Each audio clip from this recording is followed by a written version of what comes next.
Hello friends, आज की इस वीडियो में हम ग्रामर पढ़ेंगे। प्रेजेंट इंडेफिनिट टेंस अफर्मेटिव वाक्यों में डू या डज का प्रयोग करना। इसका रूल पढ़ते हैं पहले। जब इन वाक्यों से क्या मतलब है दोस्तों? प्रेजेंट इंडेफिनिट टेंस का अफर्मेटिव वाक्य, इस पर यहाँ इन वाक्यों से ये मतलब लिया जा रहा है, किसी पर जोर दिया जाए, ठीक है, निश्चितता दिखाई जाए। निश्चितता मतलब श्योरिटी, किसी भी चीज की श्योरिटी होती है उसे हम निश्चितता कहते हैं। अवश्य, जरूर या तो शब्द का प्रयोग होता है। जरा गौर करिए, अगर किसी शब्द में अवश्य आया हो, जरूर आया हो या तो शब्द का प्रयोग हुआ हो और किसी भी चीज की श्योरिटी दी गई हो, तो इंग्लिश का वाक्य लिखते समय मतलब उसे सेंटेंस बनाते समय सब्जेक्ट के अनुसार, ठीक है, सब्जेक्ट के अनुसार डू या डज का प्रयोग करते हैं। एक वचन है तो डज आएगा, बहुवचन है तो डू आएगा। मतलब एक वचन सब्जेक्ट है तो डज का प्रयोग किया जाएगा और बहुवचन सब्जेक्ट है तो डू का प्रयोग करा जाएगा, ठीक है, वो हम आगे देखेंगे। सभी सब्जेक्ट के साथ वर्ब की फर्स्ट फॉर्म लिखते हैं। अब आप लोग यहाँ पर ध्यान दीजिए दोस्तों कि यहाँ सभी सब्जेक्ट के साथ वर्ब की फर्स्ट फॉर्म लिखी जाएगी, ठीक है। वैसे ध्यान दिया होगा आपने, प्रेजेंट इंडेफिनिट टेंस के जो अफर्मेटिव सेंटेंस होते हैं उसमें वर्ब में एस या ईएस का प्रयोग करते हैं, ठीक है, पर इस रूल में एस या ईएस का प्रयोग नहीं करेंगे। हम वर्ब की फर्स्ट फॉर्म लिखेंगे, ठीक है। अगर वहां पर किसी वाक्य में श्योरिटी हो, अवश्य, जरूर या तो या सच शब्द का प्रयोग हो, वहां पर हम अफर्मेटिव सेंटेंस में डू या डज का प्रयोग करेंगे, ठीक है। तो देखिए, अब देखते हैं सेंटेंस। सबसे पहले ये रूल देखिए, सब्जेक्ट आएगा पहले, फिर डू या डज सब्जेक्ट के अनुसार, सिंगुलर है तो डज, प्लूरल है तो डू, ओके। फिर वर्ब की फर्स्ट फॉर्म, एस या ईएस नहीं आएगा, वर्ब की first form, subject plus do या डज प्लस वर्ब की फर्स्ट फॉर्म। आई होप आप लोगों के गाइस समझ आ रहा होगा। ये देखिए, पहला हमारा सेंटेंस है, वह चाय पीती तो है, ठीक है, वह चाय पीती तो है। यहाँ पर देखिए तो का प्रयोग हुआ है जो हमने अभी रूल में पढ़ा है, पीती तो है। तो ये सब सेंटेंस कैसे बनेगा? वह यानी लड़की है, यहाँ पर पीती, ठीक है, पीता होता तो ही होता, पर पीती है यानी कि लड़की है और एक वचन है। ये यहाँ पर सिर्फ एक लड़की का वाक्य में प्रयोग हुआ है, तो सी के साथ डज आता है, एक वचन के साथ डज, जैसा कि हमने रूल में पढ़ा, सी डज। फिर ड्रिंक, ड्रिंक मतलब पीना, ड्रिंक टी मीन्स होता है चाय। अब देखिए दोस्तों, सी के साथ यहाँ डस का प्रयोग हुआ है, डस यहाँ आया है तो के लिए, ठीक है। यहाँ पर तो का कोई अलग से वर्ड हम नहीं यूज करेंगे, ये तो के लिए हमने यहाँ डस लिखा है, सी डस ड्रिंक टी।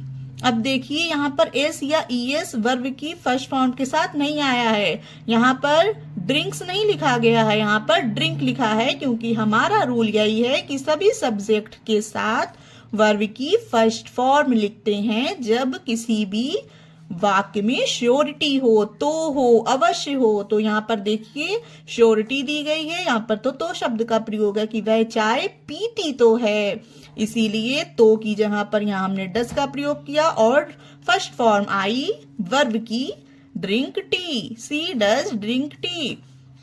सेकेंड सेंटेंस देखिए दोस्तों, वह स्कूल जाती जरूर है। यहाँ पर देखिए श्योरिटी दी गई है कि वह स्कूल जाती जरूर है, मतलब वह स्कूल जरूर जाती है, ठीक है।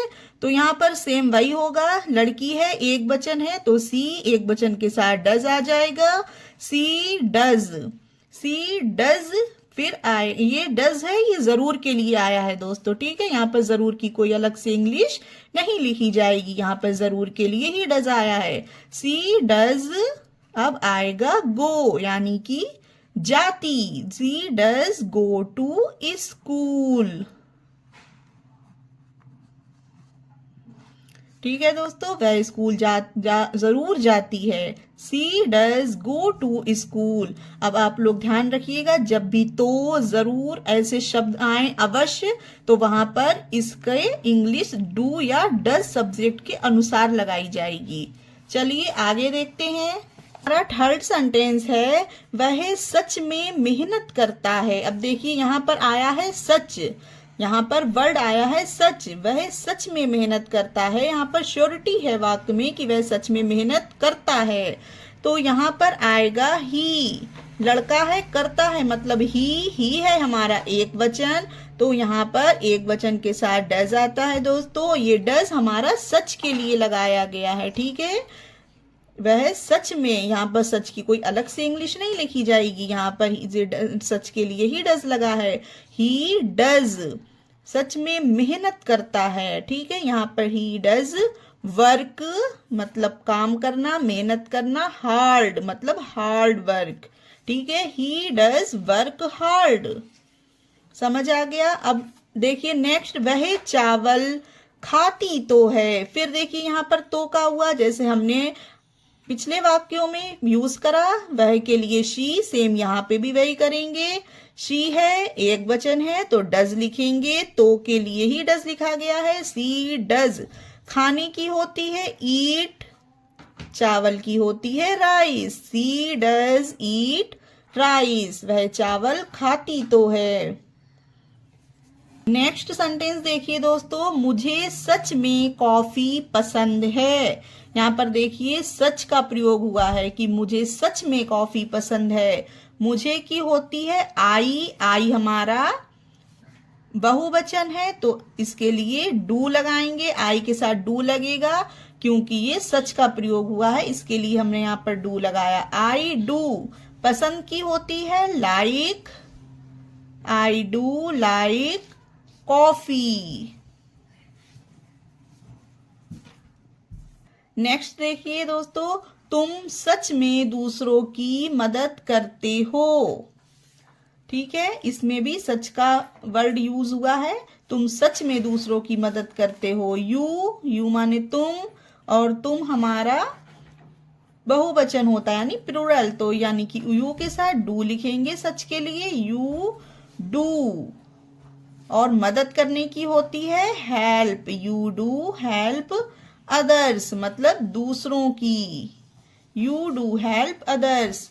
उसी तरह से नेक्स्ट देखिए, पिताजी अखबार अवश्य पढ़ते हैं। यहाँ पर अवश्य का प्रयोग हुआ है, तो देखिए पिताजी मतलब फादर, फादर एक व्यक्ति है, एक वचन है तो डज आएगा इसके साथ, और ये डज हमारा अवश्य के लिए आया है गाइस। ठीक है, अवश्य के लिए यहाँ कोई दूसरा वर्ड नहीं यूज किया जाएगा, इसकी इंग्लिश डज ही होगी।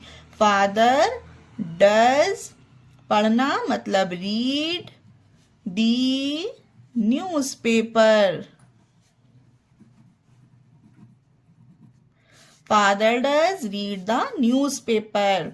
देखिए नेक्स्ट, वह गाती अवश्य है। सेम वही आया है अवश्य, यहाँ पर भी अवश्य आया है। वह गाती यानी कि शी एक वचन है, अवश्य के लिए डज आ जाएगा शी के साथ। सी डज गाने की होती है सिंग, सी डज सिंग अवश्य गाती है। नेक्स्ट देखिए दोस्तों, मैं सच में अंग्रेजी सीखना चाहता हूँ। यहाँ पर सच का प्रयोग हुआ है, श्योरिटी दी गई है कि मैं सच में अंग्रेजी सीखना चाहता हूँ, यानी कि आई, मैं की आई होगी और आई हमारा प्लूरल है तो बहुवचन के साथ यहाँ पर सच के लिए डू का प्रयोग करेंगे।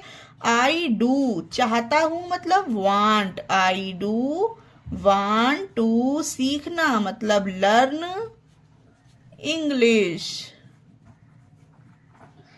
आई do want to learn English. यहाँ पर सच के लिए हमने डू का प्रयोग किया है। ठीक है, लास्ट हमारा सेंटेंस है, देखिए गाइस, वह हर दिन जरूर समय पर आता है। यहाँ पर जरूर शब्द आया है, वह हर दिन जरूर समय पर आता है।